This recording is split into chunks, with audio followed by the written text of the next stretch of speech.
Hey everyone, Burangiri here with another racial legends video. Guys, today I have some good news for you because I have some of the patch notes available for patch 1.14. So in patch 1.14, we're definitely going to have an increase to our storage for champions by 100. This means that you're going to be able to store 100 more champions than you currently have. I'm not sure if that's going to be charged in gems or silver, but for now that's going to be the increase, only 100 storage increase. But they are trying to make that even higher and make it to 1,000 from what I understand. But they are having some difficulties in the programming of how this will work, and it might cause a lag to the server. Anyway, guys, we also have information about changes to 8 of the champions that we already have, and from those champions that I understand, those 8 champions are basically the worst tier champions that we have. So some of them are Lord Champfort, Mashalet, Warchief, and so on. We're going to go through the changes for each champion, and we're going to see if those are worth it and if those are good. So leave your comments down in the description with your thoughts about each and every one's champions changes. So first up, we've got Lord Champfort. So in the changes, he's going to have his A1, attack one enemy one time, has a 45% chance to place a decreased defense by 60% for 2 turns. This is a good one. It's okay instead of the previous one. Not bad, but he's a legendary. Remember, guys, he's a legendary, so legendaries should already have this kind of skills. His A2 does not seem to have changed. Places a target, decrease accuracy by 25% for 2 turns, and a decrease attack by 50% for 2 turns with a 100% chance. I like this. The decrease attack percentage is always good to have. It depends on the cooldown though. And the same thing with his A3, it remained the same, but his A4 has changed. At the start of a turn, creates a shield equal to 20% of HP for 2 turns. If shield is destroyed, places an attacker, decrease speed 15% for 1 turn with a 100% chance. Okay, this is great. It gives you another 10% of shield to have for your team. It's good because you're gonna focus for HP on Lord Champfort. It's gonna make your team a bit tankier each time Lord Champfort takes a turn. That's okay, that's good. Let's look at Mashalet. So his changes: attacks one enemy one time, also attacks enemies with the leech debuff, heal itself for 30% of dealt damage. Yeah, the leech debuff is gonna help every single one that attacks the target to heal, but he's also gonna be healing just by the skill by the A1. I'm not sure if that's gonna be enough for you to heal up to full by having both the leech and also this kind of self-healing without having a lifesteal set. So you're just gonna need to practice that in the clan boss, for example, and see. Places on all allies, increase speed 30% for 2 turns with a 100% chance, and an increased critical damage. Okay, this one is really good because it also gives you an extra turn. So this one is a really good one for the arena, for example. It's also going to help in the clan boss if you're going to have a speed team and you want to boost your team's speed. Let's look at his A3. Places on all allies, increase speed by 30% for 2 turns with a 100% chance. Critical damage for 2 turns with a 100% chance. Oh, this is a huge buff. Like, places on all enemies fear 2 for 2 turns with a 100% chance, and a leech. Okay, so many debuffs, and he also gets an extra turn.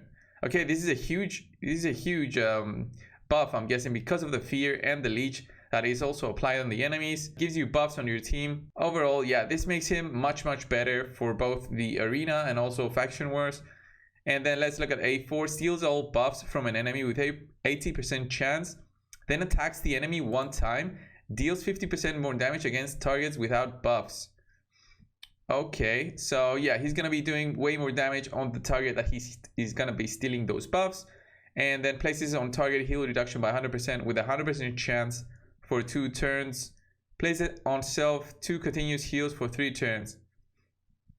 Okay, yeah, instead of the previous one where we just had a hit on an enemy one time, now we're gonna steal the buffs.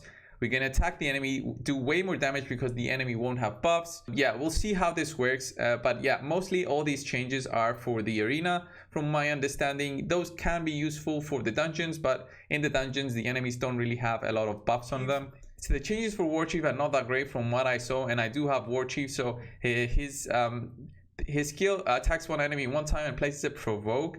It's gonna be, instead of 5 turns, it's gonna be 4 turns cooldown. I'm guessing that's okay, but it's not that useful. What Warchief was really good was tanking the spider, but they removed that, so I'm not sure if they're gonna bring that back. His other attack that has been changed again from the provoke, that he does apply for 3 turns with 100% chance instead of 5 turns. It's gonna be 4 turns cooldown, and the stealing of the random buffs is gonna be 100% chance. Yeah, okay. Wait, did they do it twice? Anyway, I think they actually gave us this with the skills twice. Anyway, the next buff the Warchief receives is the more allies are dead, the higher defense becomes. 15% per ally. I do agree this was a good buff. Like 15% for each dead ally, you're gonna get 15, 15, 15, another 45% of defense for your allies, and reflects 60% of damage taken back to the attacker. So you can possibly have him in the clan boss and get a lot of defense up, and then just hit the boss depending on how many allies you have dead up there. But still, I mean, you're not gonna use your Warchief just for this. So Mortu Macabre attacks all enemies 2 times, places it on target block buffs for 2 turns with a 90% chance. Yeah, instead of 50% chance, they made it 90%. They should have made it just 100%. If target has block heal, block buffs is unresistible. Okay, unresistible. I really like when champions have the unresistible. It means you can use them with 0 accuracy. But yeah, you need to have the block heal. I'm guessing the block heal means the heal reduction debuff. The next buff is on each hit taken has a 20% chance to activate hidden skill. So yeah, the hidden skill for Mortu Macabre is gonna have another 10% chance to activate on each hit taken. 20% chance to activate hidden skill. Yeah, the boost interpreter is gonna remain the same. Overall, they just increased this chance to apply the block buffs and unresistible on if the target has a block heal, and also another 10% to activate the hidden skill. I'm guessing these are okay, but not the changes that everyone wished for, from what I understand. I really like the changes for Richtoff the Bold. So guys, these changes attacks all enemies 1 time, applies on target, decrease max HP by 30% of damage dealt. This is always cool for the arena when you have targets reviving. They revive with less max HP, so they're easier to kill the next time. I'm guessing his A2 attacks 1 enemy 3 times, places 5% poison to all enemies for 2 turns with 100% chance. Yeah, to all enemies. I really like mass AoE poisons because these might be useful the next time we're gonna have the clan boss. The next clan boss is gonna be I'm guessing three clan bosses at the same time, so instead of the current one we have. So an AoE poison is not gonna be useful now, but it's gonna be useful in the future. So Richtoff might be really useful in the future. So his A3 got a really nice boost, so 20% more critical damage for each poison on target, so maximum 100% more poison. So with just 5 poisons, you're just gonna have another 100% critical damage. I'm guessing this is gonna have huge numbers for Richtoff. He's possibly gonna be able to be used in the clan boss as well with this kind of skill. I'm not sure about the spider, for example, but yeah, he's going to be getting huge numbers if you have a poisoner that goes in with him, someone that applies a weaken and a decreased defense. All those are going to make him do huge numbers. Next up, we've got Vergis. Vergis places on target ally, continues heal 50%, increase speed 30%, and reflects damage for 3 turns with 100% chance. Places sheer damage 50% on all allies except self for 2 turns. Places on self, increase defense for 2 turns. Yeah, instead of the previous one, yeah, this one is much better because he really becomes a really good support for 1 target from what I understand. He also helps himself with the ally protection and the increased defense. So overall, this one is a really good buff. This one is a really good buff for his skill. The next buff is apply shield on self for 2 turns. Each time this hero loses 10% of max HP. The value of shield is 10% of max HP. Okay, so it's that basic. So if you lose like 90% of your max HP, you're gonna have a shield on yourself for 90% of max HP. It has a 3 turns cooldown, so yeah, you can use it all the time, but it will save you the first time you get hit by a really big attack. So you're gonna have the continuous heal on yourself. Yeah, you're also gonna have the shield to keep you safe for another turn, I'm guessing, just for the 3 turns cooldown to pass. This one's a good change. You make him more survivable if you're gonna use him somewhere that he needs to support your team. Okay, next up we've got Oathbound, guys. Attacks 1 enemy 3 times, and now they made it attacks all enemies 1 time. Decrease turn meter of all enemies by 20% with a 55% chance. Okay, that's good. 20% decrease is a lot. for the enemy's turn meter, but it's a small 55% chance. Places a decrease attack 25% on all enemies for 2 turns with a 75% chance. I don't like the small percentage for a decreased attack, but I'm guessing it's gonna have a combo effect, decreasing the turn meter and also applying a 50% decreased attack would have been too powerful possibly. Next up, we've got attacks all enemies 1 time. Okay, instead of 1 enemy 3 times. Again, the decrease in turn meter by 20% and plays a decreased attack 50% on all enemies for 2 turns with 75% chance. Yeah, I'm not sure if they mixed up this kind of skills, but this is the document that we were provided.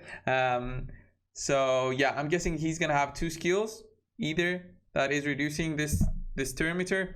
Anyway guys, let's look at the next change.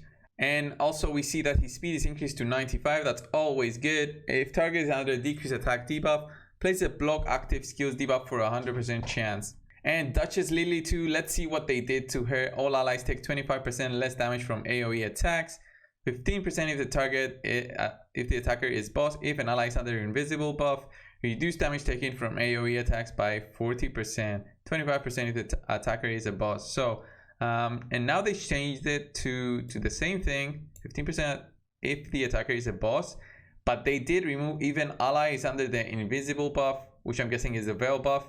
Reduce damage taken from AoE attacks by 40%. So they removed that. It's a nerf for Duchess Lilitu so that she doesn't dominate the arena. Overall, I really do like this change so that not everyone uses Duchess Lilitu. Although we do know that they make the 10x for Duchess Lilitu and then they come in and nerf her, and I'm not sure they're gonna give anything back to the players that actually spend a lot to get her with the 10x. Anyway, guys, these were the changes that we were given. I know some of these have a bit strange wording. I'm guessing this is just temporary and it is all subject to change, so take that into consideration before you comment about something very specific. Of course, everything in this list might change, might be very close to the real time when the patch comes. So yeah, these are the changes. I know this is something at least rather than having zero information. Thanks a lot guys for watching. Leave a comment down below, subscribe if you haven't already, and of course I'll see you in the next one. See ya.